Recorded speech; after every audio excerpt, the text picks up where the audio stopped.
Okay, so you've heard of ghost tours, but how about a bike ghost tour? Well, today we're checking out Dunedin Bike Tours Ghost Tours, which is a 2.5-hour ride where we get to explore some of the most haunted locations right here in this Florida town. Let's get cranking it in Dunedin.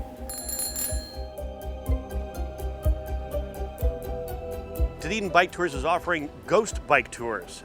My regular bike tour, we do a 7.5-mile tour around town. But on our ghost bike tour, we basically take the same exact route, except this time we switch out a few of the stories. And the stories are, like I say, are real people, real ghosts that are right here in town.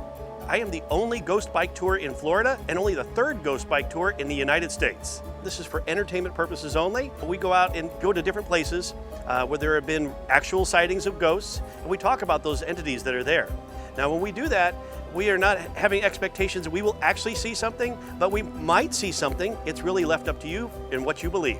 We do use an app called Ghost Radar, and it's a free app. We utilize it to see some different entities when we're at different stops. One of my favorites is Dr. Bedeau. Dr. Bedeau was an infectious disease doctor. He actually treated a person here in town that was suffering from the Spanish flu. But you have to go to the ghost tour to hear how he died and what happened to him next.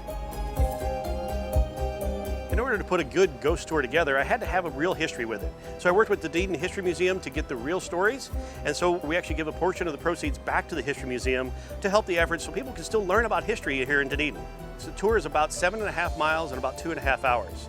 And we go north on the Pinellas Trail. Stopping along the way, we stop downtown and the history of downtown. We also stop at the Mosaic House of Dunedin. Then we go to Andrews Memorial Chapel for our first ghost story. From there, we stop at Dr. Bedeau's house, the Commodore's house. We talk there.